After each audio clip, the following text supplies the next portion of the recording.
Hello दोस्तों, आप सभी का स्वागत है आपके अपने यूट्यूब चैनल मोबाइल पर।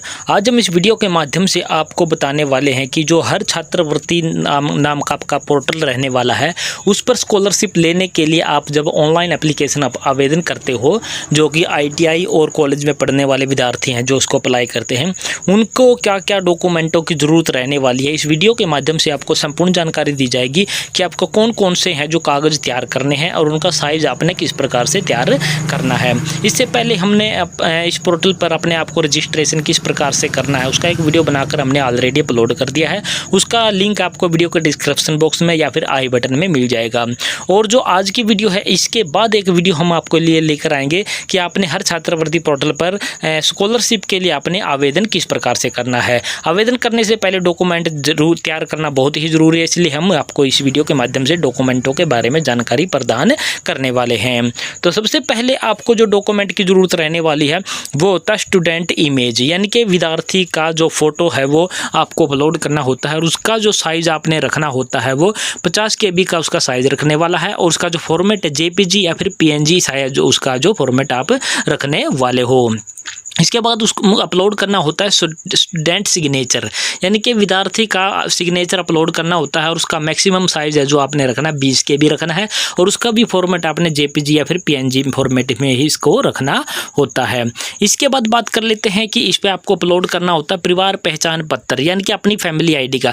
फैमिली ID का आपने जिस दिन आप जो है ये फॉर्म अप्लाई करोगे उस दिन का या फिर उससे पहले दिन का, यानी कि लेटेस्ट प्रिंट आउट आपने निकलवाना है और उसको आपने क्या करना है, उसका साइज़ है जो 250 KB तक का आपने तैयार करना है। उसका फॉर्मेट आप जो रखने वाले हो JPG, PNG या फिर PDF, इन तीनों में से कोई भी उसका है जो फॉर्मेट आपका हो सकता है। इसके बाद आपका जो तीसरा डॉक्यूमेंट रहने वाला वो होता है आपका डोमिसाइल सर्टिफिकेट, यानी हरियाणा डोमिसाइल सर्टिफिकेट आपने तैयार करना है और उसका साइज़ आपने 250 KB रखना है और वो JPG, PNG या फिर PDF तीनों फॉर्मेट में से किसी में भी एक में आपने तैयार कर लेना है। इसके बाद बात कर लेते हैं जो अगला डॉक्यूमेंट आपका रहने वाला होता है वो होता है आपकी 10वीं की DMC। और 10वीं की DMC का भी साइज आपने 250 KB रखना है और तीनों में से कोई भी फॉर्मेट JPG, PNG या फिर PDF में से कोई एक आप रख सकते हो। जैसे आप यहाँ पर 10वीं की DMC आप अपलोड करोगे, अगले एक कॉलम आपको दिखाई देगा परसेंटेज का, यानी कि 10वीं की परसेंटेज आपने इस कॉलम में क्या है लिखनी होगी। इसके बाद का अगला डॉक्यूमेंट आपका रहने वाला होता है वो आपका रहने वाला होता है DMC, यानी कि 12th क्लास की DMC आपको अपलोड करनी होती है और इसका साइज़ भी 250 KB और तीनों फॉर्मेट में से कोई भी एक फॉर्मेट आपका हो सकता है। और 12th क्लास की परसेंटेज का भी एक कॉलम आपके लिए यहाँ पर होता है जो कि बिना स्टार के होता है, लेकिन आप यहाँ पर परसेंटेज है जो उसकी लिख सकते हैं। इसके बाद का कॉलम आपको नजर आएगा कि लास्ट एग्जाम पास्ड DMC। मान लीजिए कोई कॉलेज में पढ़ने वाला विद्यार्थी है और वो फर्स्ट ईयर पास कर चुका है, सेकंड ईयर में है, या सेकंड ईयर पास कर चुका है तो थर्ड ईयर में है, तो उसको जो लास्ट जो एग्जाम उन्होंने दिया है, जो सेकंड ईयर में पढ़ने वाला विद्यार्थी होगा तो वो फर्स्ट ईयर की जो उसका रिजल्ट है या उसकी DMC है वो यहाँ पर अपलोड करेगा और लास्ट एग्जाम में जो उसके मार्क बनने वाले हैं, परसेंटेज बनने वाली है, वो आपको यहाँ पर अपलोड करने होंगे। इसी प्रकार से अगर आप फर्स्ट ईयर में हैं तो यहाँ पर आप 12th क्लास के हैं जो डिटेल आपका लास्ट एग्जाम आपका हो जाएगा। यहाँ पर बाकी इन्होंने लिख भी रखा है only for who passed out first year, यानी कि फर्स्ट ईयर जो पास कर चुके हैं और सेकंड ईयर में प्रवेश कर चुके हैं उनके लिए यह कॉलम है जो एलिजिबल होगा, बाकी के लिए एलिजिबल नहीं रहने वाला होगा। इसके बाद आपका अगला डॉक्यूमेंट रहने वाला है आधार कॉपी, यानी कि आपका आधार कार्ड जो होता है उसका साइज आपने बनाना है 250 KB तक का और JPG, PNG या PDF इनमें से कोई भी फॉर्मेट आपका रहने वाला हो सकता है और आधार कार्ड को अपने फ्रंट साइड और बैक साइड दोनों साइड से आपको अपलोड करना होगा। इसके बाद का अगला आपका कॉलम रहने वाला होता है वो होता है आपका इनकम सर्टिफिकेट और इसका साइज भी 250 KB का रखना होता है और तीनों फॉर्मेट में से कोई भी एक फॉर्मेट आपका हो सकता है। तो इनकम सर्टिफिकेट आपने अपलोड करना होता है। इसके बाद बात कर लेते हैं आपका है फी रिसिप्ट कॉपी, यानी कि आपने एडमिशन लिया है और एडमिशन के वक्त जब आपने फ़ीस पे की है तो उसकी एक रिसिप्ट आपके पास ज़रूर होगी।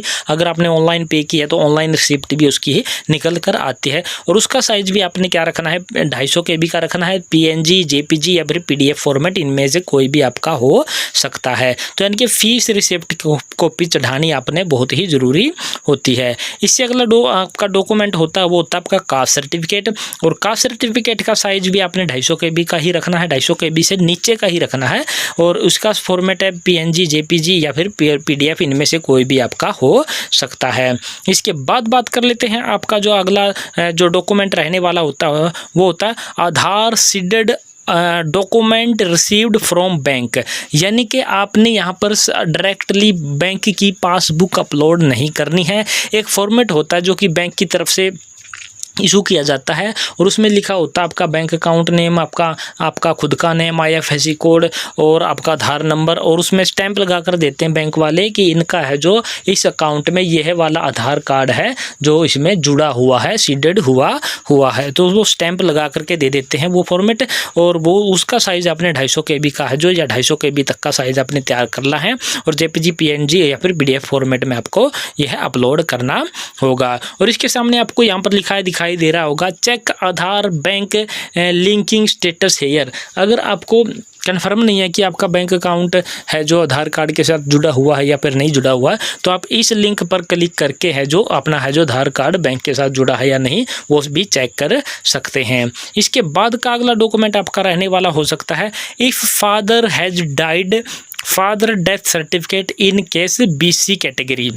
अगर आप BC कैटेगरी से बिलोंग करते हैं और आप फादरलेस की सुविधा है जो फादरलेस के थ्रू है जो आप क्या है स्कॉलरशिप का लाभ लेने चाहते हैं, तो आपने अपना जो पिता की डेथ सर्टिफिकेट यहाँ पर अपलोड करना होगा और उसका फॉर्मेट भी आपने JPG, PNG या PDF रखना है और उसका साइज है जो 250 KB तक का ही आपने रखना है। इसके बाद का एक कॉलम और होता है आपका BPL certificate in case BC BPL category. अगर आप BPL कैटेगरी के थ्रू और BPL या फिर BC कैटेगरी के थ्रू और साथ में BPL का कैटेगरी के थ्रू है जो स्कॉलरशिप का लाभ ले रहे हैं, तो आपने BPL का जो आपका राशन कार्ड होता है वो आपने यहाँ पर क्या है अपलोड करना होता है और उसका साइज भी आपने 250 KB का ही आपने रखना होता है। और PNG, JPG या फिर PDF फॉर्मेट, इनमें से कोई भी फॉर्मेट है जो आपका हो सकता है। तो ये सारे के सारे डॉक्यूमेंट आपने स्कॉलरशिप का फॉर्म अप्लाई करने से पहले क्या कर लेने हैं, तैयार कर लेने हैं। इसलिए हमने यह वीडियो आपके लिए बनाई है कि आपको अप्लाई करते वक्त किसी भी प्रकार की कोई समस्या का सामना